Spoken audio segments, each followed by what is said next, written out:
On a parlé du parcours professionnel, mais c'est vrai qu'à côté de ça, il y a eu un parcours de pensée, on va dire, et un parcours de conception de l'avenir et de ce à quoi correspond mon travail, à quoi ça sert, pourquoi je le fais. Si demain il y a telle entreprise qui vient nous voir, est-ce qu'on répond, est-ce qu'on répond pas ? C'est quasiment une question existentielle en fait. On se la repose régulièrement. Dans les faits, forcément, il y a du cas par cas. Aujourd'hui, on va pas pouvoir recruter une équipe de 10 devs pour accélérer très fortement le développement d'un produit. Tout l'argent qu'on a, on l'a gagné nous-mêmes et par défaut, on essaie d'avoir une croissance organique, donc de grossir si c'est nécessaire. Je suis Pierre L'Hôpitalier, cofondateur de Kaibi, société spécialisée dans le digital et le développement applicatif. Ces 15 dernières années, j'ai eu la chance de rencontrer de nombreux CTOs et talents du monde de l'IT qui le sont devenus. Aujourd'hui, je leur donne la parole et ils nous donnent leur vision.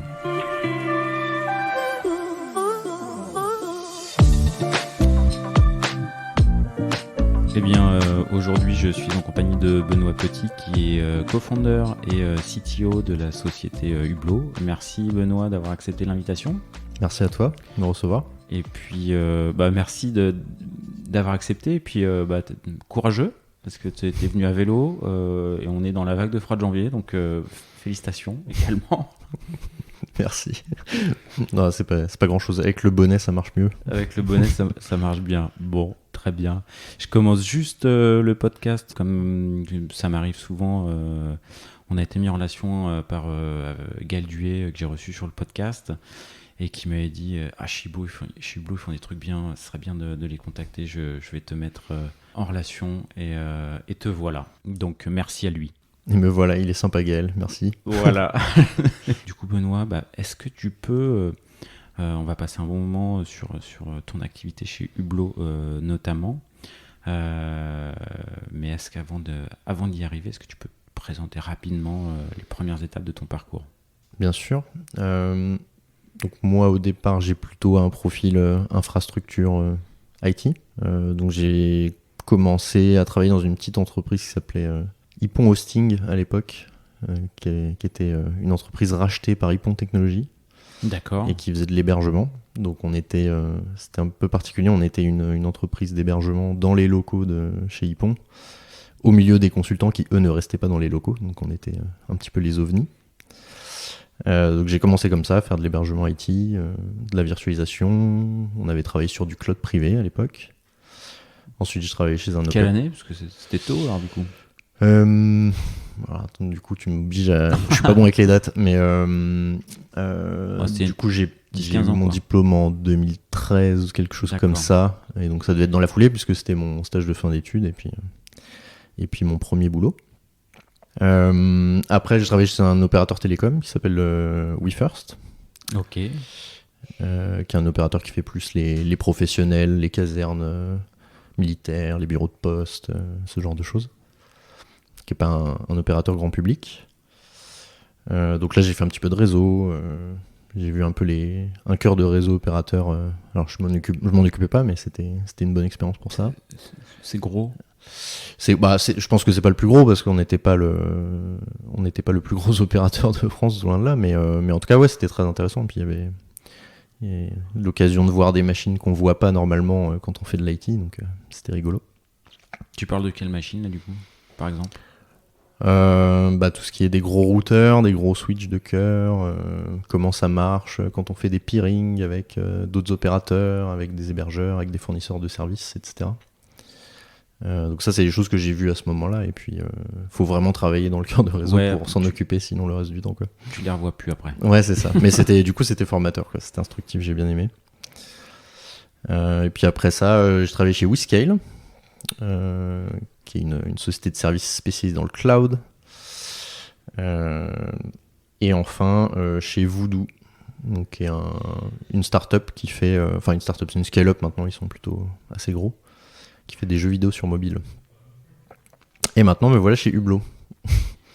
D'accord. Et les jeux vidéo sur mobile, t'étais toujours côté infra, côté cloud ou Côté cloud, ouais. Côté cloud, infrastructure cloud, tout le back-end en fait des jeux. Beaucoup ce qui était régie publicitaire, etc., puisque c'était important dans le business model. Ok. Et maintenant, Hublot. Ouais. Et alors là, du coup, t'as t'as fait une petite transition, quoi. Ouais, parce que j'en ai parlé du parcours professionnel, mais c'est vrai qu'à côté de ça, il y a eu un parcours de pensée, on va dire, et un parcours de conception de l'avenir et de ce à quoi correspond mon travail, à quoi ça sert, pourquoi je le fais. Et donc effectivement, il y a eu une belle transition très progressive sur pas mal d'années. Sur plusieurs années ? Sur pas mal d'années, ouais. Je pense que donc la question, c'est la question de notre empreinte sur l'environnement et de ce que ça veut dire pour nous, humains, à court terme. Et je pense que les questions en rapport avec le climat, par exemple, c'est des questions qui me sont venues il y a 6-7 ans, sauf que ça a infusé lentement, quoi. C'est-à-dire que c'était pas la grosse claque. C'était pas soudain et très clair du premier coup, c'était plutôt une longue diffusion dans ma tête où je me disais mais ça me paraît pas cohérent, ça il y a quelqu'un qui a l'air de s'y connaître qui dit que c'est pas cohérent, et voilà, en assemblant les pièces du puzzle petit à petit, j'ai changé des choses dans ma vie perso, j'ai arrêté de manger de la viande, j'ai arrêté de prendre l'avion. Tu te déplaces à vélo ? Je me déplace à vélo, bon ça va, on va dire que ça existait avant quand même. Voilà, si je dois voyager, je l'envisage plutôt en train. Voilà, ça paraît, c'est pas grand chose au final, mais dans des discussions même avec des proches, ça peut surprendre. Et donc voilà, mais ça c'était les premiers changements, quoi. Alors ils sont venus les uns après les autres. T'as d'autres changements dans ta vie perso qui vont plus loin que les modes de transport et alimentaires, parce que du coup c'est déjà quand même pas mal. Bah, alors ceux-là, c'est ceux qui viennent les premiers en tête parce que c'est peut-être les plus significatifs. Après, globalement, c'est juste une manière de penser différente. C'est quand j'ai besoin d'acheter quelque chose, j'essaye d'acheter pour que ça dure le plus longtemps possible. J'essaye de sortir du mode je casse, je jette et je rachète. Tu répares alors aussi ? J'essaye de réparer, ouais, j'arrive pas toujours parce que d'où l'indice de réparabilité qu'on a vu sortir il y a pas longtemps, c'est que c'est pas toujours facile. Enfin voilà, bon, c'est plus un changement de manière de penser qui s'applique pas forcément à un truc en particulier, quoi. C'est penser durabilité et penser que quand on a un objet qui arrive chez soi, ou que ce soit en pro, en perso, il a été fabriqué avec quelque chose, il a été fabriqué par des personnes à un endroit donné, dans des conditions données, et il faut essayer d'y penser. Enfin, j'essaye d'y penser au maximum et d'optimiser en fonction de ça pour réduire mon impact. Et alors du coup, tu disais voilà, j'ai pas pris une claque, c'est plusieurs petites. Ouais. Tu te rappelles de quelques petites claques qui t'ont fait évoluer et maturer le sujet ? Ouais, il y en a eu au moins quelques-unes. Il y a une chaîne YouTube qui est très connue maintenant, qui fait beaucoup de vues, qui s'appelle Thinkerview. Ouais. Et je me rappelle que j'écoutais les podcasts, alors c'était pas les tout premiers épisodes, mais c'était il y a quelques années. Et je me souviens avoir été dans un hypermarché pour aller faire mes courses comme tout le monde, et puis le podcast sur les oreilles, au moment où je pense qu'au rayon boucherie, ils annonçaient une promotion, et puis là tu vois une cohorte de gens qui déboulent pour acheter les côtelettes en promotion. Puis en même temps, moi, dans mes oreilles, j'avais l'impact de l'agriculture, l'épuisement des ressources et les perspectives. Et donc, tu vois, c'était un bel effet de contraste. Je me souviens que ça m'avait marqué, quoi. J'étais rentré chez moi en me disant, mais comment tu fais passer le message ? Parce que tout le monde est dans son quotidien, tout le monde a ses contraintes, c'est pas évident, voilà. Ouais, moi je suis là. Puis il y a une promo et on retrouve les réflexes, quoi. Ouais, mais puis même c'est même pas condamnable en soi, c'est-à-dire que moi je suis là à dire oui, j'ai changé ci, j'ai changé ça, mais c'est facile pour moi. C'est-à-dire que j'ai la chance d'habiter à un endroit où je peux prendre les transports en commun, c'est plutôt correct. J'ai un métier où mes conditions de travail sont plutôt flexibles, donc que ce soit en termes d'horaire, de transport, enfin voilà, on peut moduler des choses. J'ai pas le métier le plus pénible du monde, enfin voilà, il y a plein de choses qui font que c'est facile de dire ça. Et la question que je me posais, c'était plus, voilà, de manière générale, comment on fait pour tout le monde pour adapter, pas seulement ceux qui ont des facilités pour le faire. Comment on fait pour diffuser le message et réfléchir ensemble à la trajectoire qu'on veut prendre collectivement. Et c'est pas évident, quoi. Parce que bon, là, c'était l'exemple caricatural de la promo sur les côtelettes, mais ça va au-delà de ça, quoi. C'est comment, en prenant en compte les contraintes de chacun, on fait évoluer la société dans le bon sens. Et bon, j'avais pas du tout la réponse, je pense que je l'ai toujours pas aujourd'hui, mais c'était un peu le début du cheminement. Et puis voilà, il y en a eu d'autres des événements comme ça qui étaient pas... les sources que... T'as parlé de Thinkerview, qui est effectivement aujourd'hui très connu. Et bah, sur Thinkerview, c'était très précisément ce jour-là, c'était une interview croisée entre Philippe Biwix et Jean-Marc Jancovici.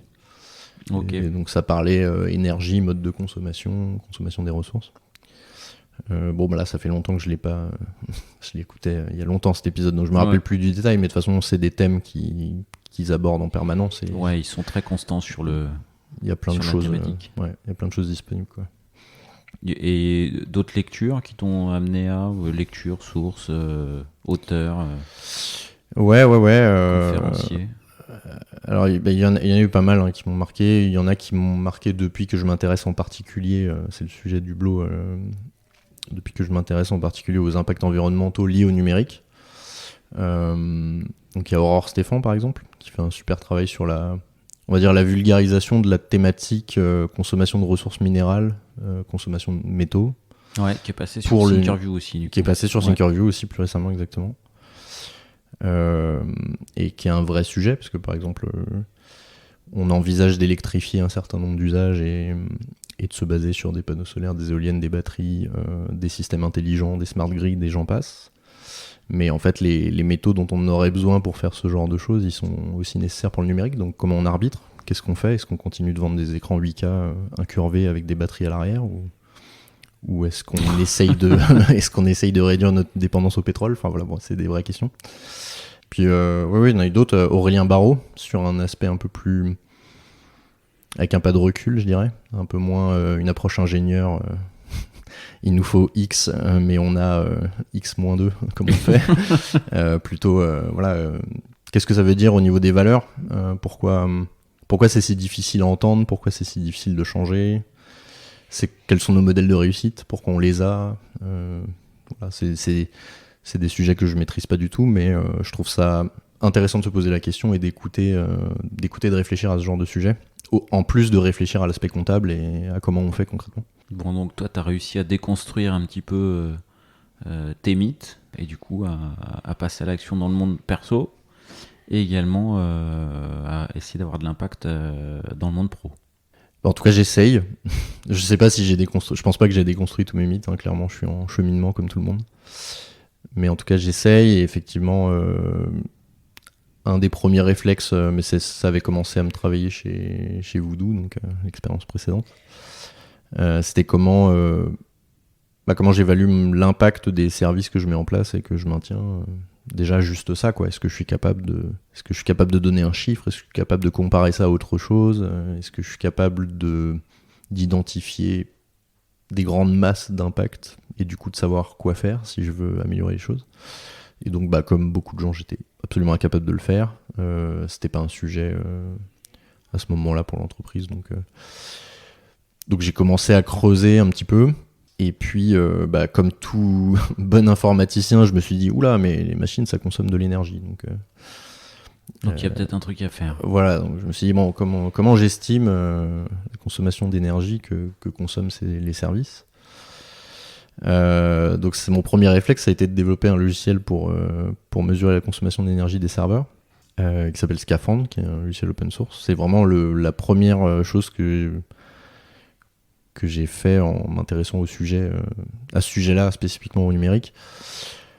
Et en fait, ce qui est intéressant, c'est que assez rapidement, dans les 6 mois qu'on suivit, je me suis rendu compte que c'était une toute petite partie de l'équation.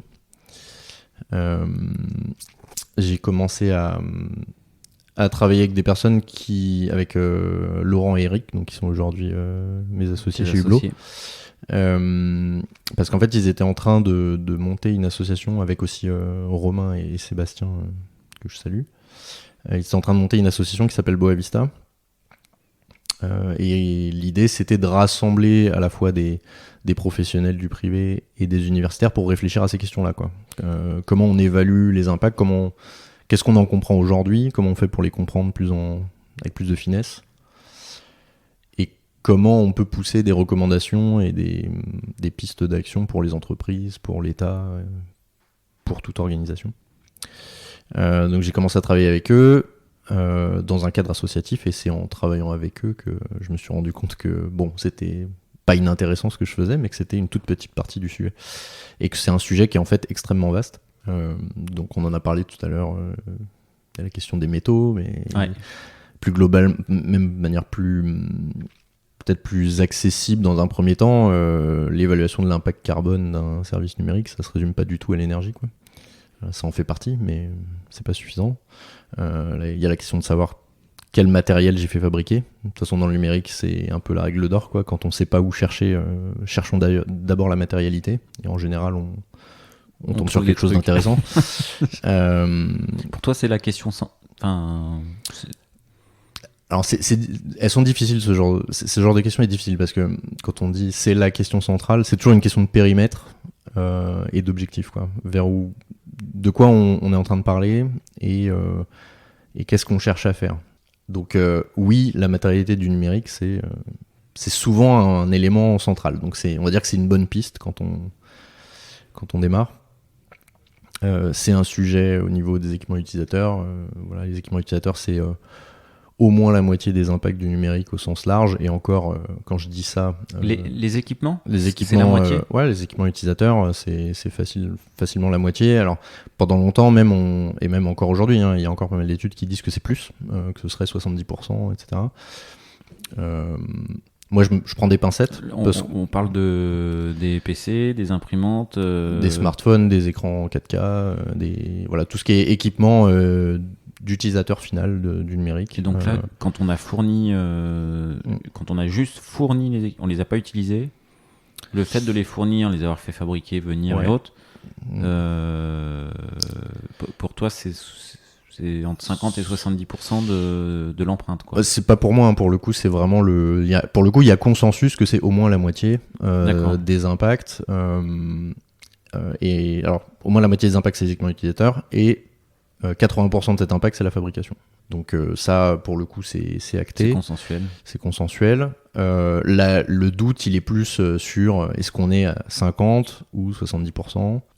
Donc voilà. Mais en dehors de ces nuances et de ces précautions de chiffres, clairement, voilà, quand on est dans une entreprise, si on veut agir très rapidement sur les impacts du numérique, augmenter la durée de vie de ces équipements au sens large, les équipements des collaborateurs, c'est clé, et clairement on aura un effet bénéfique assez rapidement, quoi. Limiter le nombre d'écrans par collaborateur, hein. Enfin, il y a des entreprises où on peut avoir 3 écrans par collaborateur, ça pose pas trop de problèmes. Les écrans, c'est un impact clairement non négligeable, voire souvent important. Donc voilà, il y a cette partie-là, qui est un peu la phase... c'est une phase importante de l'iceberg, mais quand même émergée, parce que disons qu'on peut le toucher, quoi. On peut le toucher, on peut s'en rendre compte, c'est matériel, on le voit, donc généralement ça infuse assez bien comme message. Il y a d'autres types de réponses que le temps de vie des équipements ? En fait, la réponse principale, c'est souvent celle-là. Par contre, ça tire sur d'autres sujets quand on commence à zoomer. Parce que là, par défaut, on se dit, c'est facile, il suffit de changer la politique achat, et puis... on fait pas tous les 3 ans, on fait tous les 4-5 ans. Voilà. Mais en fait, souvent, la problématique devient plus complexe quand on commence à zoomer, parce qu'on se rend compte que ça tire sur des sujets comme l'obsolescence logicielle. Quand tout le parc de PC dans une entreprise est sous Windows 10, que pour avoir les mises à jour de sécurité, il faut passer à Windows 11, et que Windows 11 dit tous les PC qui ont été fabriqués avant 2017, je les supporte pas. Forcément, c'est plus compliqué de garder ces équipements longtemps. Donc voilà. C'est le genre de sujet qui rend cette problématique qui a l'air simple à première vue beaucoup moins simple. Ouais, j'avais fait un épisode avec Agnès Crépet qui est chez Fairphone et qui justement parlait de cette problématique. Les logiciels que tu embarques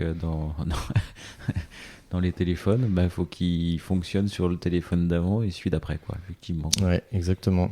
Et d'ailleurs, Fairphone fait un super boulot. Notamment, je pense que c'est la seule... Alors, clairement, c'est pas... on peut pas qualifier Fairphone de marque de téléphone, ça va beaucoup plus loin que ça. Mais en tout cas, sur l'aspect de leur activité qui est de vendre des téléphones, c'est le seul fabricant à fournir des analyses de cycle de vie complètes de ces équipements, avec une traçabilité très très poussée, puisque le sujet de savoir dans quelle mine a été extrait quel métal et dans quelles conditions, c'est leur credo depuis le début. Donc voilà, pour les personnes qui s'intéressent au sujet, allez regarder juste les analyses de cycle de vie et les documents que Fairphone produit, et déjà ça donne... Du coup, c'est un autre élément de réponse, c'est-à-dire que tu as la durée de vie des équipements, mais tu as également le choix des équipements, c'est-à-dire qu'un Fairphone, c'est peut-être mieux qu'un autre téléphone, quoi. Oui, tout à fait. Sans vouloir faire de pub. Non, bien sûr, mais complètement, c'est juste que a priori, augmenter la durée de vie, c'est la réponse qui vient en premier, parce que ça permet on n'a pas besoin de changer de fournisseur, on peut déjà juste discuter avec, donc peut-être qu'il y a moins de barrières, même s'il y en a quand même. Mais effectivement, après, l'autre aspect, c'est si on est capable de trouver un équipement qui a un impact moindre que le premier, bah effectivement, on peut faire des substitutions. La problématique là-dessus, c'est que, alors là, dans le cas de Fairphone, c'est l'exemple facile parce que c'est les plus transparents, donc les données, on peut au moins avoir les données de ce côté-là. La plupart du temps, quand on parle de remplacer un équipement par un autre, la question c'est comment on évalue que l'équipement A il a un impact supérieur à l'équipement B. Et ça, c'est plus dur. C'est beaucoup plus dur. Souvent, les fabricants fournissent peu de données, certains en fournissent pas du tout. Et même quand ils en fournissent, la question c'est de quelle méthode a été utilisée pour évaluer cet impact. Et là, on rentre en plein dans les problématiques de Boavista et Hublot, c'est comment on évalue et est-ce qu'on est sur un standard d'évaluation. Parce que voilà, si on compare des choux avec des carottes, on peut faire le mauvais choix, quoi. Ok. Alors du coup, au-delà de la matérialité, est-ce que du coup, il y a d'autres axes que tu travailles du coup avec les DSI ? Ouais, complètement. Bah, ça, c'est plus l'aspect utilisation, workplace. Enfin, si on se place du point de vue de l'entreprise, c'est plus le workplace. Mais après, il y a la question des services numériques et de leur matérialité, qui est du coup moins accessible et moins visible par le plus grand nombre. Mais donc, effectivement, il y a tout un sujet autour des services numériques. Quelles sont les infrastructures qui sont déployées pour que ça fonctionne ? Il y a la question de l'énergie. Bon, je disais que c'est une petite partie de l'équation, mais c'est une partie de l'équation qui est quand même importante. Il y a d'autres sujets, on l'a vu, je sais pas si vous avez... Parce que la consommation d'énergie du numérique, j'ai pas les chiffres tout à fait à jour, mais on était... Enfin, je sais pas, j'avais en tête qu'on était quand même pas bien loin des 8-10% de la consommation énergétique globale.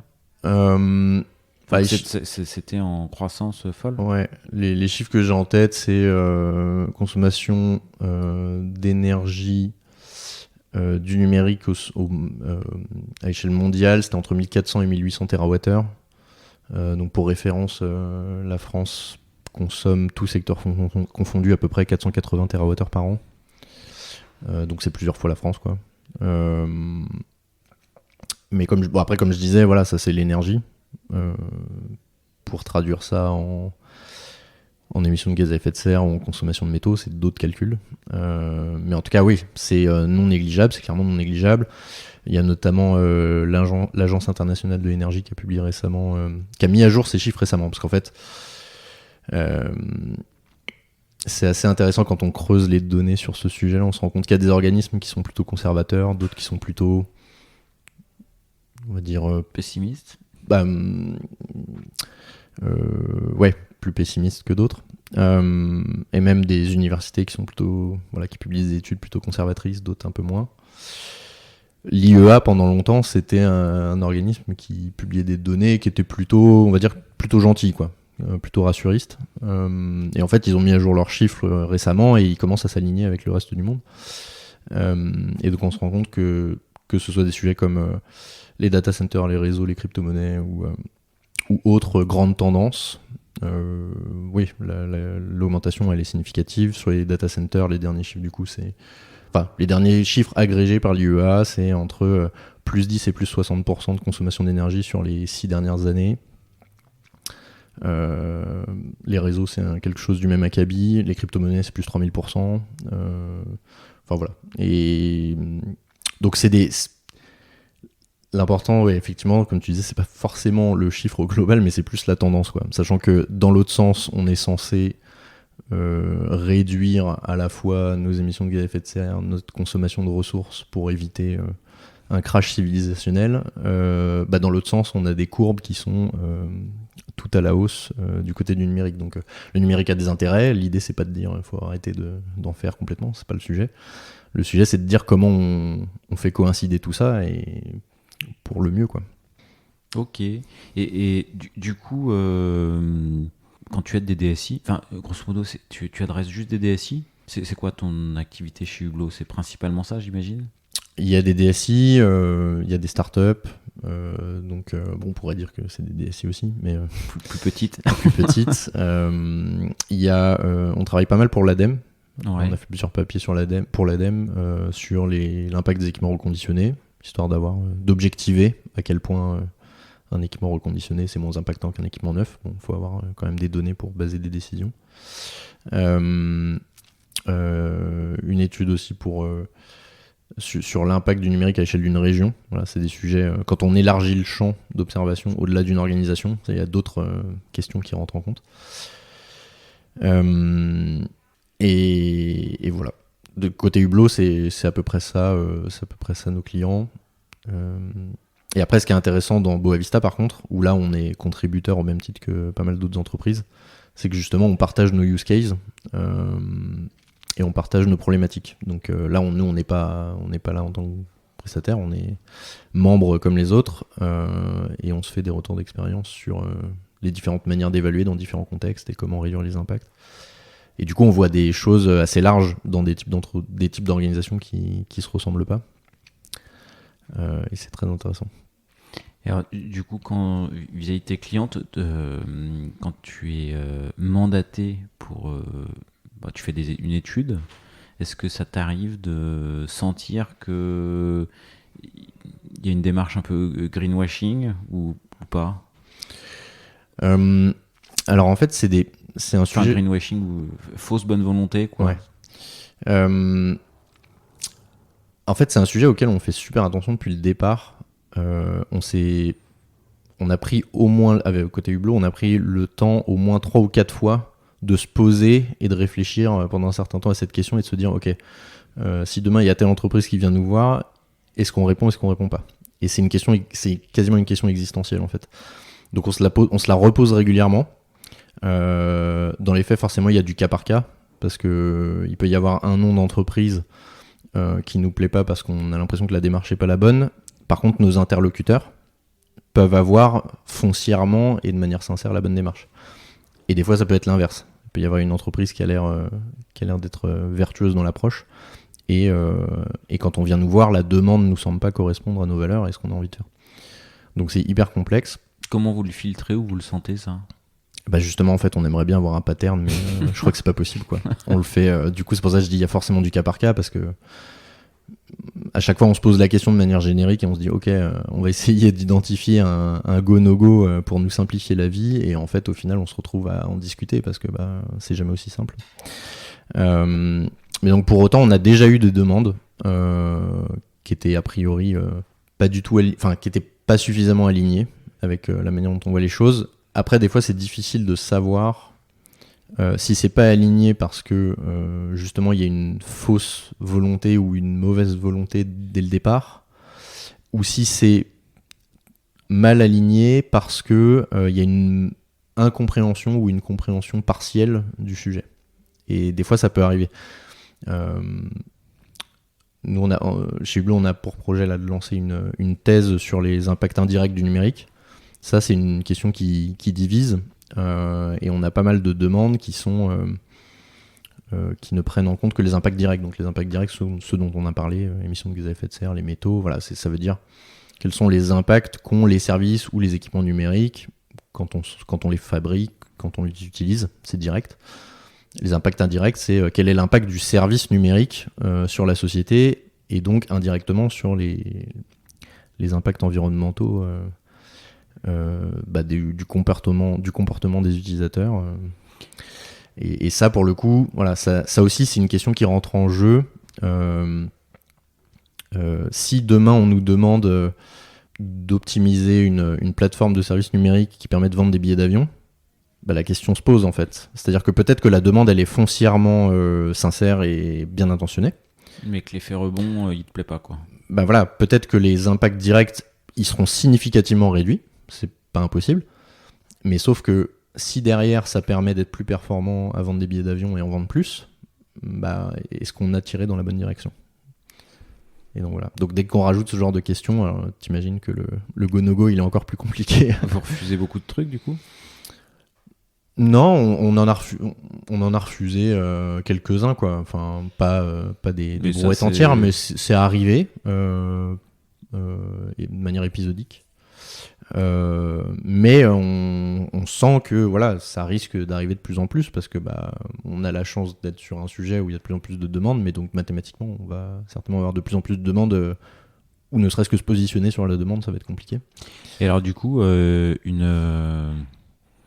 pour avoir un ordre d'idée, pour une étude, pour une étude, des précos, voilà, c'est combien de temps en fait ? Vous mettez combien de temps pour faire Alors là, ça dépend, mon capitaine. Alors j'ai posé la question et je me suis dit, qu'est-ce qu'elle est bête.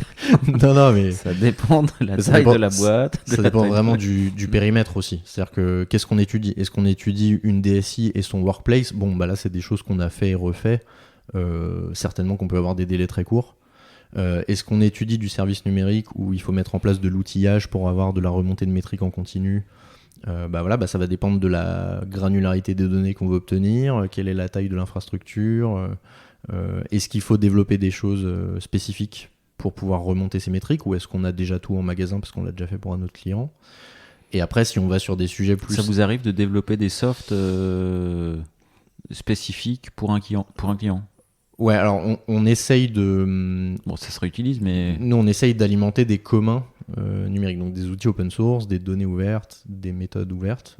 Donc quand on développe quelque chose, c'est ce qu'on annonce aux clients, on dit, s'il y a un besoin de développer quelque chose chez vous, nous, ce qu'on vous propose, c'est finalement vous payez aussi pour qu'on alimente ces communs qui vont servir à d'autres. Donc clairement, on a déjà eu la chanson de « Bah oui, mais mes concurrents, oui, mais bon, enfin... » pas exactement notre démarche de vous faire un truc custom et qui ne servent pas. L'idée c'est de maximiser l'impact, donc l'idée c'est d'alimenter des communs, que ça puisse être réutilisé à la plus grande échelle possible. Donc par défaut, on essaye de ne pas développer du spécifique non réutilisable. Ça peut arriver qu'on le fasse parce que dans un projet il y a toujours besoin d'avoir une glue un peu spécifique à l'entreprise à droite à gauche, quoi. C'est pas un problème de le faire, c'est juste que on essaye que le cœur des solutions qu'on met en place, ce soit des outils open source. Tu as 2-3 exemples là, de ce que vous avez développé qui peut servir à d'autres boîtes ? Il y avait Scaphandre que j'avais évoqué tout à l'heure, qui est toujours qui est un produit d'Hublot, mais qu'on développe collaborativement. On a une communauté de développeurs. Parmi eux, il y a des personnes qui l'utilisent dans leur entreprise et ils contribuent parce que ça leur sert et que ça leur est utile. J'ai mentionné tout à l'heure qu'on était actif dans l'association Boavista. Justement, en fait, ce qu'on essaye de faire chez Hublot, c'est de répondre à des demandes clients en s'appuyant sur l'outillage Boavista, ce qui fait qu'on justifie que le client nous paye pour que nous, on aille proposer des choses dans Boavista. Donc, on aille proposer des évolutions sur les outils, des améliorations, etc. Et donc on essaye de financer ces améliorations via nos clients. Et on encourage les autres entreprises dans Boavista à faire de même, quoi, pour qu'à la fin on alimente tous vraiment au sens des communs, quoi. C'est-à-dire qu'on alimente des outils qui peuvent servir à tout le monde, qui peuvent permettre de démocratiser la problématique, d'arriver peut-être à un moment donné sur un standard sur la manière d'évaluer les impacts. Et donc dans Boavista, il y a plusieurs choses. Il y a une API qui permet d'évaluer l'impact à la fabrication des serveurs en multicritères. Donc CO2, métaux, énergie primaire consommée. Il y a un agent qui permet de faire de l'évaluation des impacts des ressources sur un compte AWS. Il y a un agent qui permet de scanner les composants d'une machine et d'évaluer automatiquement les impacts à la fabrication de cette machine. Et puis en combinant ça avec des outils qui mesurent la consommation d'énergie, on peut reproduire au moins une bonne partie des impacts du cycle de vie d'une machine ou d'un service numérique, quoi. Donc c'est une approche boîte à outils en fait. C'est-à-dire que dans Boa Vista, il y a plusieurs outils qui sont développés pour des problématiques différentes. Chez Hublot, on a été amené à développer des choses pour des problématiques données. Et nous, ce qu'on propose généralement à nos clients, c'est d'assembler tout ça, les différentes briques voilà, et de faire quelque chose qui correspond à leurs besoins. Et comme je disais, donc, du coup, les développements qu'on serait amené à faire en mettant en place la solution pour adapter la solution, l'idée, c'est de les faire dans le pool commun, quoi, et d'améliorer les outils. Ok, très bien. Et alors, du coup, toi, on en parlait tout à l'heure, tu as également un passé très infra, très cloud, on n'en a pas beaucoup parlé. L'approche que vous avez ou les conseils que vous avez, le cloud une solution, le cloud pas une solution, dans quel cas, optimisable, pas optimisable, il n'y a pas une réponse, mais ta perception de la problématique. Justement, sur le blog de Boa Vista, il y a eu un article qui est paru il y a pas longtemps sur ces questions-là. Est-ce que je dois déplacer mon application sur le cloud d'un point de vue environnemental? Est-ce que ça a du sens ou non? Donc forcément, il n'y a pas de réponse toute faite. Sinon, on arrêterait de faire ce qu'on fait, quoi. Ce serait plus la peine. Mais pour autant, il y a deux, trois éléments à prendre en compte. C'est-à-dire que sur le papier, le cloud a des avantages parce que on est dans des data centers dits hyperscaler, donc on essaye d'agréger un maximum de services sur la même infrastructure. Donc potentiellement, on peut mutualiser plus. On peut consommer par unité d'œuvre potentiellement moins de ressources que si on était dans des data centers non optimisés, avec beaucoup de machines qui tournent pour rien, ou avec un refroidissement qui n'est pas à la pointe de l'innovation, ce genre de choses. Donc ça présente des avantages, ça présente l'avantage aussi de pouvoir découper les charges de travail en plus petites unités et de allouer de la ressource à la volée. Donc voilà, allouer de la ressource en fonction du pic de trafic sur un service en ligne et pas d'allouer en permanence 200 machines physiques en attendant le Black Friday. Voilà, ça c'est un avantage. Ouais. Donc c'est possible d'améliorer les choses. Sur le papier, c'est possible d'améliorer les choses en déplaçant un service numérique qui serait sur une infrastructure on-premise vers du cloud, si on fait les choses bien et si on maximise les leviers en fait qu'apporte le cloud et qu'on les utilise au maximum. Maintenant, dans les faits, c'est souvent beaucoup plus complexe. Déjà, quand on déplace un service numérique d'une infrastructure on-premise vers le cloud, souvent, c'est plutôt des grosses entreprises. Donc souvent, il y a des délais pour réaliser ce genre de projet. Délais qui peuvent être longs et pendant lesquels on peut se retrouver avec un double run. Donc on peut se retrouver avec l'application qui tourne toujours sur l'infrastructure on-premise parce qu'il faut répondre aux clients et en parallèle, on est en train de déployer son équivalent sur le cloud. Donc combien de temps le retour sur investissement, il faut le calculer aussi, quoi. C'est ça, il faut le prendre en compte. Il y a d'autres aspects aussi, c'est que si on veut aussi objectiver le fait qu'on a réduit les impacts, a priori, il faut être capable d'évaluer les impacts quand on est sur de l'on-premise et les impacts dans la version où on est sur le cloud et qu'on a tout migré. Quand on est sur de l'on-premise, c'est du domaine du complètement possible parce qu'on a accès aux machines, on a accès aux fournisseurs, on sait quelles machines on a achetées. Ouais. Donc voilà, on sait qu'on peut évaluer quelque chose, ça sera peut-être pas parfait, mais on peut avoir une photo pas trop déconnante de l'impact. Côté cloud provider, c'est là où il y a d'autres sujets qui rentrent en compte, à savoir, les 3 gros cloud providers américains ont sorti une calculette carbone. Comment c'est calculé ? Ça s'améliore de jour en jour, mais pendant un bon moment, il y a des gros morceaux de l'impact qui étaient mis de côté. Il y a des questions du type, par exemple sur les impacts à l'usage, si je veux calculer l'impact carbone à l'usage d'un service, donc vraiment de l'électricité traduit en impact carbone, il y a 2 variables principales. La première, c'est ma consommation d'énergie, et la deuxième, c'est l'intensité carbone de l'électricité.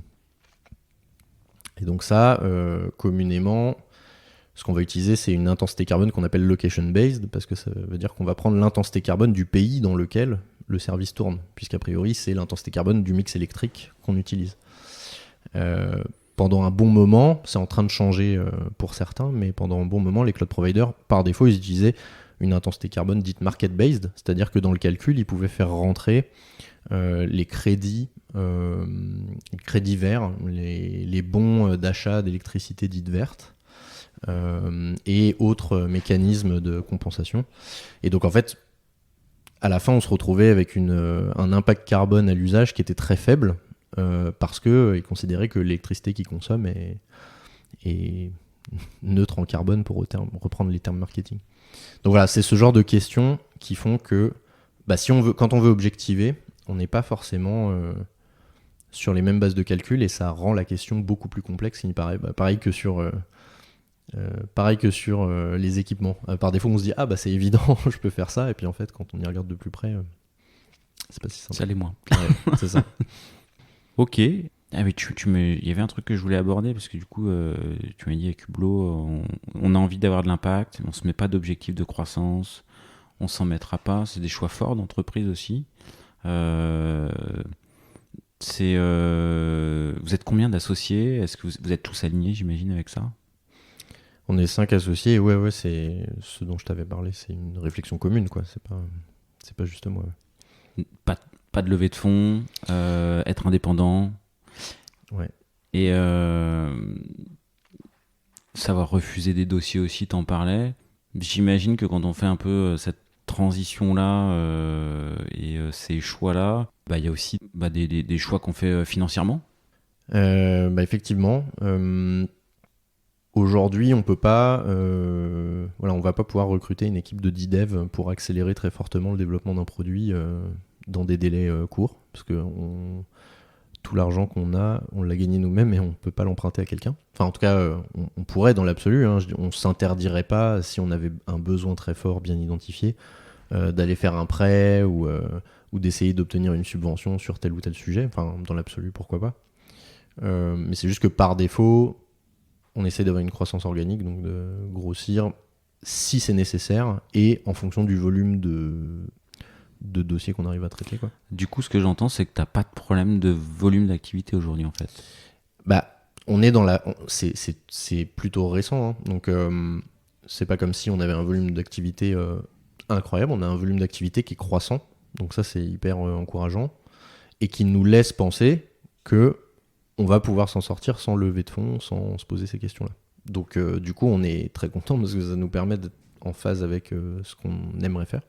L'avenir nous dira ce qu'il en est et si on doit revoir nos stratégies, mais en tous les cas, aujourd'hui, sans être déjà à un stade où on se dit c'est bon, notre modèle il est nickel, il n'y a aucun problème, on n'en est pas encore là, mais pour autant, les signes sont plutôt encourageants et on se dit qu'il n'y a pas de raison à ce stade de revenir sur cette décision. Et pour l'instant, ça a l'air de coller.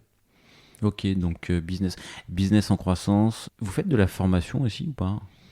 Parce que du coup, il y a une partie, c'est vrai que j'en parlais avec Gaël Duet, je crois qu'une partie de ses activités et de ses réflexions, c'est comment tu fais pour évangéliser dans une DSI sur des usages ou certaines décisions de ceux qui ont de l'impact. Vous faites de la formation? On en fait sur des sujets assez spécifiques. D'ailleurs, c'est un des vecteurs par lesquels je connais Gaël. Généralement, on travaille avec des partenaires sur la formation parce qu'en fait, on n'a pas vocation à proposer un catalogue de formation ultra complet sur toutes les thématiques liées au numérique dit responsable. Il y a des gens qui font ça mieux que nous.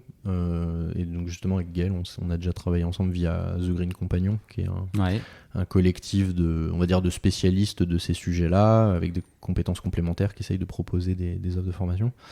Nous, spécifiquement, Hublot, on donne des formations aujourd'hui sur 2 sujets. Le premier, c'est l'ACV, donc l'analyse de cycle de vie de services numériques. Ouais. Donc ça, c'est Eric qui le fait avec un autre partenaire c'est une petite entreprise qui s'appelle Tide. Et moi, j'en donne sur comment faire des infrastructures IT les plus sobres possibles. Donc voilà, donc on n'a pas un catalogue de formation très étoffé parce que en fait on donne des formations sur les sujets où on a on pense une valeur ajoutée particulière, et on n'a pas forcément vocation à faire, pareil que la croissance, quoi. On n'a pas vocation à faire un catalogue de formation pour faire un catalogue de formation. On propose des formations sur les sujets où on sait qu'on peut apporter quelque chose de très concret et qui est vraiment demandé sur le moment, quoi. Pas de fresque du numérique ou... Non, on n'en fait pas aujourd'hui. C'est pas impossible que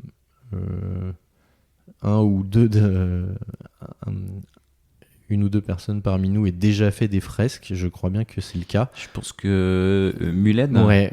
Je pense que Mylène, elle a fait des fresques. Ouais. Je crois que Laurent aussi, il a fait des fresques, si je dis pas de bêtises. Mais en tout cas, c'est pas dans le catalogue Hublot, quoi. C'est pas là-dessus qu'on se concentre aujourd'hui avec l'activité d'Hublot.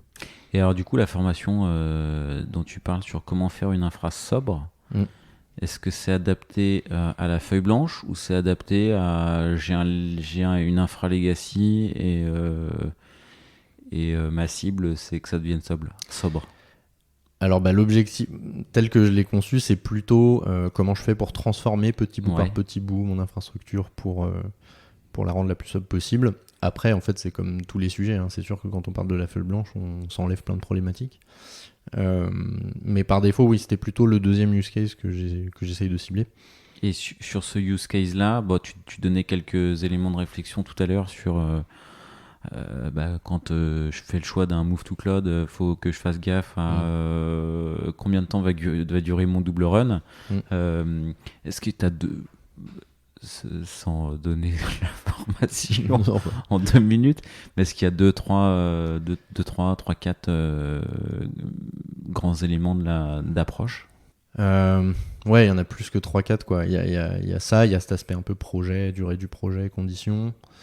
Il y a l'aspect comment est découpé mon applicatif, comment je l'opère. Il y a aussi une des problématiques qui est liée au Move to Cloud, par exemple, pour faire le lien. C'est que souvent quand on a un applicatif qui est sur de l'on-premise, en fait il est packagé et déployé d'une certaine manière, et souvent c'est pas la manière, c'est pas compatible avec les 12 factors des applications qu'on fait tourner dans le cloud, et donc on peut par défaut pas bénéficier de la consommation de ressources à la demande, on peut pas bénéficier de tous les leviers que le cloud apporte. Donc souvent il y a cette réflexion là, quoi. Si on veut être dans un mode un peu plus élastique, un peu plus intelligent en termes de consommation de ressources, il va falloir redécouper l'applicatif et le packager autrement, et donc ça fait partie de la réflexion. Est-ce que je suis dans de la VM, est-ce que je suis sur du conteneur, quel runtime j'ai, quelles sont mes dépendances, est-ce que j'ai un cache, 2 caches, 3 caches, une base de données, où elle est, comment j'y accède. Forcément, voilà, c'est des questions d'architecture qui deviennent un peu centrales quand on veut faire un move to cloud, par exemple. Il y a ça, il y a le choix des technologies, parce que souvent en IT, et ça pour le coup je plaide 10 fois coupable, comme tous les gens en IT, je l'ai déjà fait, on aime bien écraser des moustiques avec des bazookas.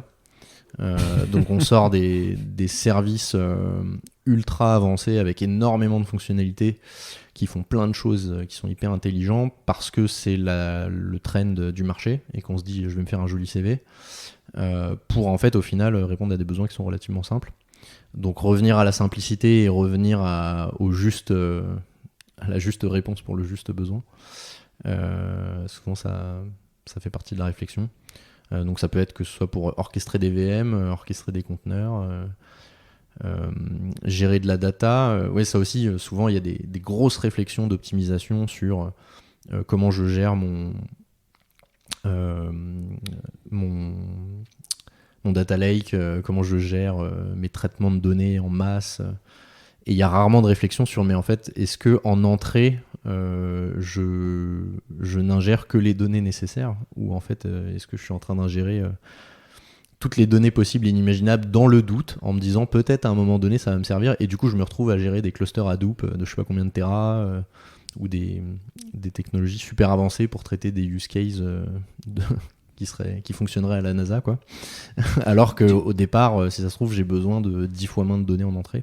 Et donc, du coup, le small data, c'est un truc que tu adresses ou que tu expliques Ouais, alors moi-même, je suis pas spécialisé data, hein. J'aborde ça sous l'angle infrastructure.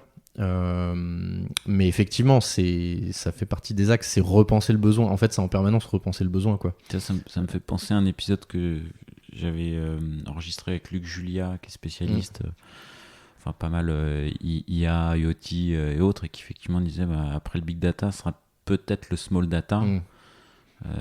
Est-ce que j'ai besoin d'entraîner mon IA avec 1 million d'inputs pour avoir 99,9% de succès dans la réponse, ou est-ce que je lui envoie juste 1000 images pour qu'il me reconnaisse le chat 97 fois sur 100, quoi. C'est des sujets que tu adresses un petit peu aussi, du coup. Ouais, carrément. Penser est-ce que c'est grave si vous vous trompez 3 fois sur 100, quoi, en gros. Ouais, c'est ça. En fait, c'est toujours un trade-off, quoi. C'est ok. Et ça, pour le coup, alors comme je disais, moi, je suis pas spécialisé data, donc le jour où on a un projet, tu vois, qui est très orienté machine learning ou avec des problématiques data très poussées, certainement qu'on travaillera avec une autre entreprise avec qui on s'entend bien et qui est spécialisée de ces sujets-là, ce qui n'est pas notre cas. Nous, moi, je l'aborde plus sous l'angle infrastructure. Qu'est-ce que ça veut dire en termes de services à faire tourner? Mais pour autant, ça fait clairement partie du sujet. Et récemment, il y a eu un exemple intéressant. Il y a un membre de Boavista qui s'appelle Samuel, que je salue, qui a utilisé de l'outillage Boavista pour évaluer les impacts de modèles de machine learning dans une espèce de hackathon orienté data. Et justement, c'était intéressant parce qu'il mettait en avant que la note des projets des participants, c'était un trade-off, quoi. C'était un score entre la précision du modèle et les impacts évalués de ce modèle quand on s'en sert. Et c'est exactement à ça que se résume la problématique, quoi. C'est à la fin, qu'est-ce que je rends comme service? Du coup, quel est mon seuil minimum peut-être pour un modèle de machine learning, on peut parler de seuil minimum de précision. Ouais. Et à partir de là, je fais mon choix et j'essaye de mettre le curseur où on en a. Voilà, ouais. Mais effectivement, pour ça, il faut se poser la question du service rendu et de l'utilité du service, quoi. Et alors du coup, tu disais, tiens, voilà, si on a des projets qui vont intégrer de la data, on travaille avec une boîte ou quelqu'un. Aujourd'hui, votre scope d'intervention chez Hublot, c'est les DSI, une démarche globale avec expertise plutôt côté piste infra, ou est-ce que vous adressez également la partie dev, le code durable, entre guillemets? Est-ce que c'est quoi les différentes grandes thématiques avec tes associés que vous adressez? Et est-ce qu'il y a une volonté de peut-être élargir le champ sur que ça dépasse le cadre d'une DSI, mais de la boîte au global, quoi? C'est peut-être déjà le cas. Aujourd'hui, on est purement IT. Hein. On n'adresse pas de problématiques de réduction des impacts sur autre chose que des sujets IT dans une organisation. À court terme, je pense pas que ça arrive de sortir de ce cadre-là, parce que y a déjà pas mal de complexité et de choses là-dedans, donc autant se concentrer sur un truc qui est déjà assez large et le faire le mieux possible. Par contre, effectivement, ça s'arrête pas forcément à infrastructure, workplace, analyse de cycle de vie et études au sens large. On travaille de plus en plus sur des problématiques d'évaluer d'estimer les impacts environnementaux d'un applicatif en cours de développement avant que ça arrive en production. Donc d'intégrer de l'outillage d'évaluation des impacts dans des chaînes d'intégration continue. Dans le but de driver les équipes produits et les équipes de dev. Alors du coup là je suis pas sûr d'avoir compris, c'est les plateformes d'intégration continue, c'est l'outillage, c'est les plateformes cloud sur lesquelles on développe et regarder leurs impacts, ou tu me parles de la qualité de code et le mec qui va faire une boucle qui fait 1000 opérations, là on pourrait en faire 15, quoi? C'est un peu les deux en fait. Okay.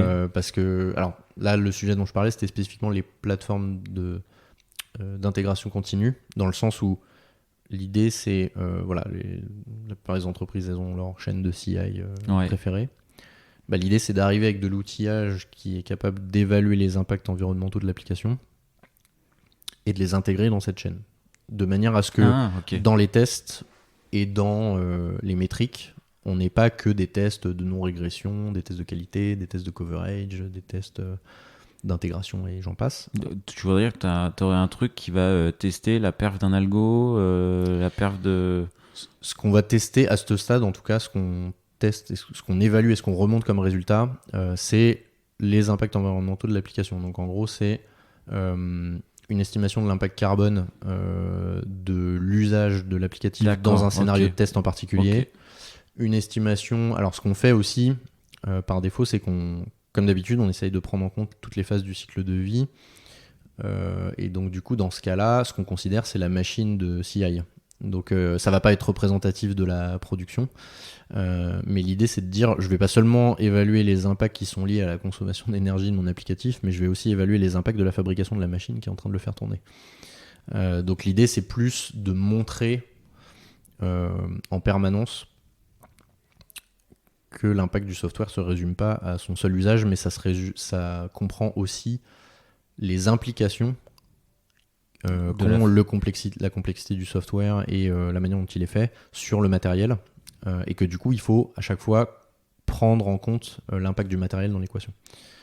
D'accord, ok. Pas évident à mesurer. C'est pas évident, mais justement, et c'est là qu'on valide que que d'essayer d'alimenter des communs via Boavista et qui servent à tous. Et, ça a du sens, quoi. Ça a complètement du sens parce qu'en fait, aujourd'hui, on commence à faire des choses qui sont vraiment intéressantes. Donc, clairement, ça veut pas dire que c'est parfait, il n'y a rien qui est parfait. De toute façon, mesurer quelque chose, c'est toujours une simplification du réel. Donc, l'idée, c'est pas de dire tiens, je certifie ma mesure, elle est parfaite. Ce sera jamais le cas. L'idée, par contre, c'est de se baser sur des outils et des données qui sont ouvertes, qu'on peut challenger et d'être capable d'identifier un peu les marges d'erreur et d'imaginer que voilà, on sait que ça nous donne une indication et ça nous sert à aller dans le meilleur sens possible, donc à améliorer de manière relative au moins un applicatif, mais c'est pas pour autant que c'est parfait. Pour autant, voilà, on arrive à des choses intéressantes et ça, pour moi, on n'aurait jamais pu arriver à ce niveau-là aujourd'hui si on n'avait pas eu réflexion commune avec un certain nombre de structures qui se posent des questions un peu similaires, où chacun apporte sa pierre à l'édifice. Et là, aujourd'hui, répliquer la même chose, tout à l'heure, je parlais de Samuel qui avait fait son challenge data machine learning. Ouais. Il a basé l'outillage dont je parle, il a basé son hackathon dessus. Et ça s'est répliqué assez facilement, quoi. Et donc ça, franchement, il y a encore 6 mois, ça aurait été hyper compliqué. Donc voilà, mais ça marche parce qu'on a plusieurs structures qui réfléchissent ensemble dans un cadre non concurrentiel à la meilleure solution et la meilleure base possible pour évaluer les impacts du software, par exemple. Ok. Peut-être 2-3 dernières questions. Bon, Hublot, c'est pas vieux, mais est-ce que vous avez déjà des feedbacks ou des... Est-ce que vous avez suivi vos interventions et les résultats de vos interventions, préco, mise en œuvre et mesure avant, mesure après, ou est-ce qu'il y a des choses à communiquer là-dessus? C'est difficile parce qu'on n'a pas encore fait ce travail-là d'agrégation de l'impact cumulé et de ce qu'on peut annoncer comme réduction. C'est un des objectifs de 2023 parce que 2022, on était dans le jus, on a fait plein de missions, on a fait pas mal de projets mais on aimerait à un moment donné consolider cette vue et avoir une espèce d'indicateur de suivi pour voir si factuellement on apporte quelque chose d'intéressant. Et c'est même indispensable en fait à plus long terme. Si on ne suit pas cet indicateur, on ne pourra pas concrètement dire qu'on est très différent d'une entreprise qui a une visée uniquement lucrative, quoi. Donc à un moment donné, il faudra qu'on l'ait. Aujourd'hui, c'est pas le cas aussi parce que les projets auxquels on a répondu, souvent nous on intervient sur une partie du périmètre ou sur une partie de l'objectif, c'est-à-dire une entreprise qui dit je veux réduire de 40% l'impact carbone de ma DSI, nous on va intervenir sur l'évaluation. Donc déjà en fait d'où vous partez, moins 40%, qu'est-ce que ça veut dire, à quelle étape vous devriez arriver et a priori quelles sont les actions que vous devriez mettre en œuvre pour y arriver. Sauf que en particulier quand on fait ça avec une DSI d'une grosse boîte, ça se fait pas en 3 semaines. Donc en fait nous on lance le sujet, on évalue, on bosse avec eux sur la feuille de route, sauf qu'ils vont peut-être mettre 1 an, 2 ans, 3 ans à mettre en place le truc jusqu'à arriver à la photo finish. Donc il n'y a pas eu encore beaucoup de photos finish, quoi. Bah non, on a des projets qui sont en cours. On a des projets où on a on va dire des indicateurs qualitatifs qui nous laissent penser que ça va dans le bon sens, mais on a encore peu, je pense, de données chiffrées qu'on pourrait exploiter pour donner cette tendance. Mais clairement, c'est un des trucs qu'il faudra qu'on fasse prochainement, quoi. Ok, et ben hâte de voir quelques photos finish que peut-être vous publierez, qui feront la fierté de vos clients et puis vous aussi du coup. Et du coup, ça va m'amener peut-être aux dernières questions du podcast, un peu classique désormais. Est-ce qu'il y a un proverbe, une maxime qui t'accompagne ? Il y a une idée, en tout cas, je sais pas si je peux le résumer à une maxime, mais il y a une idée qui m'accompagne depuis un moment maintenant. Et j'ai lu un bouquin de... Alors, Aurélien Barraud, on le connaît pour ses interventions sur l'écologie, mais en fait, à la base, c'est un astrophysicien. Et il a écrit un bouquin sur le multivers, les univers multiples. Donc, concept très complexe et un peu nébuleux quand on ne connaît pas ces sujets-là, et j'en fais partie. Mais dans son bouquin, il avance une idée que finalement, dans notre réalité, on est un peu aussi dans un multivers. C'est-à-dire qu'on a un peu tendance à penser qu'on est dans un monde interconnecté où les choses sont évidentes parce que tout le monde est censé se comprendre. Mais c'est évident que ça devrait fonctionner comme ça. Pourquoi on fait ça ? Celui qui a pris cette décision est débile.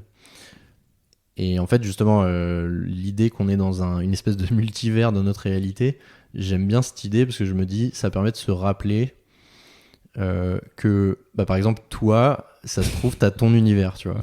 Moi, j'ai le mien. Et on a une intersection entre nos deux univers qui fait qu'on se comprend, qu'on parle de sujets qui nous animent tous les deux. Et puis, on peut avoir une discussion super intéressante et plein de choses. Mais il y a forcément une partie de nos univers respectifs qui ne se touche pas. Et donc, si tu veux comprendre la perspective de quelqu'un en face de toi, ou avec qui tu bosses, ou avec qui tu interagis, faut prendre en compte cet aspect-là, quoi. Et on a un peu trop tendance à penser que tout le monde part de la même ligne de départ. Et voilà. Donc j'aime bien cette idée que faut se rappeler qu'en fait la perspective elle est toujours différente selon dans quelles chaussures tu te places. Et ça permet de mieux comprendre les choses, quoi. Et d'être moins dans l'invective et dans le débat houleux, et de rester dans des discussions constructives en essayant de comprendre les contraintes de l'autre, quoi. Alors effectivement, le résumé en maxime ou proverbe, c'est compliqué, mais je crois que l'idée est bien passée. Voilà, on va dire univers multiple. Notre réalité est composée d'univers multiples. Tiens. Ok, et tout dépend du référentiel. Ouais. Est-ce que tu as un ou plusieurs petits surnoms que te donnent tes collègues ou ta maman ou ta tendre et chère que tu partages ou que tu ne partages pas? En fait, non, mais... en vrai, si je vais chercher très très loin... une révélation. Quand j'étais à l'âge du lycée et de la fac, je faisais du handball. Et en fait, j'avais la fâcheuse tendance à... et d'une manière complètement involontaire, j'insiste sur ce point, j'avais la fâcheuse tendance à éclater les arcades du défenseur d'en face. Ça m'est arrivé 3-4 fois qu'il y ait une arcade pétée, mais c'était jamais mon intention. C'est-à-dire que c'était dans l'action et il y avait un mauvais geste ou quelque chose qui s'était mal passé. Et donc en fait, je me faisais chambrer par tout le monde et j'avais eu le surnom c'était Vlad Adam, parce qu'en gros, le mec c'est un camionneur, quoi. Il rentre dans le mur et il voit pas où il va, et puis à la fin il y a de la casse. Et voilà, et ça m'a suivi pas trop longtemps, quoi, parce que je pense que j'ai réussi à contrôler mes gestes un jour. Ouais, t'as pété 4 arcades et tu t'es arrêté, quoi. C'est ça, ça m'a un peu retourné le ventre, je me suis senti mal, et voilà. Et pour le coup, pas longtemps après, je me suis fait aussi, j'ai aussi eu de la casse, donc je pense que ça, tu vois, ça canalise, quoi. Ok, est-ce que tu donnerais un titre à cet épisode? Un truc comme le mirage de la dématérialisation. Allez. Ça, je sais pas, je trouve que ça résume à peu près. Allez, banco. Banco. Et est-ce qu'il y a une toute dernière question que je t'aurais pas posée et que t'aimerais que je te pose? Éventuellement celle des... Parce que là on parle du comment. Qu'est-ce qu'il faut... Comment on évalue, qu'est-ce qu'il faut faire, comment ça fonctionne. Ça, c'est le comment, mais moi, j'aime bien la question du pourquoi. Et en particulier, quand on parle de ces sujets-là, c'est quelles sont les échéances, quoi. Pourquoi on s'active autant? Pourquoi on est chiant? Pourquoi on parle de ces sujets-là alors qu'on pourrait juste s'éclater et aller à Hawaï siroter un cocktail? C'est la question des échéances. Quelles sont les échéances? Et juste, parce que l'idée, c'est pas de répondre à la question, mais il y a un indicateur que j'aime. Tu peux y répondre partiellement avec, avec je pourrais pas y ton répondre prisme et ton univers à toi. C'est ça, avec mes biais et avec ma vision partielle. Mais en tout cas, il y a juste un indicateur moi que je garde en tête et que j'essaie de rappeler pour illustrer. C'est aujourd'hui, par exemple, on émet à l'échelle mondiale, on émet à peu près 50 gigatonnes, quelque chose comme ça, de CO2 par an. Et si on veut rester sous la barre des 1,5 degrés, donc à savoir le seuil où c'est encore à peu près vivable et on peut envisager l'avenir à peu près correctement, des 1,5 degrés de réchauffement, il faudrait enlever 20 gigatonnes par an en 2030. Il faut qu'en 2030, on n'émette plus qu'à peu près 30 gigatonnes, quoi. Donc on est quasiment, on enlève 2/5 du total à l'échelle mondiale on est en 2023. Voilà, ça fait 7 ans. Donc voilà, dans 7 ans. Et voilà, moi à chaque fois je me dis, piqûre de rappel, il nous reste 7 ans pour enlever 20 gigatonnes. Pour l'instant, ça ne fait qu'augmenter. Donc au travail, quoi. Et voilà, au travail, exactement. Et effectivement, il y a un petit peu de boulot et les échéances, sont assez courtes, quoi. Donc, au boulot, et je te remercie d'avoir accepté l'invitation pour venir expliquer le comment tu as fait cette transition, cette réflexion et ce changement aussi de prisme de carrière et ce que vous faites aujourd'hui et d'avoir donné à travers cet épisode je pense quelques pistes simples et un peu moins simples qui intéresseront probablement pas mal de DSI et de CTO. Merci beaucoup. Merci à toi. À très bientôt.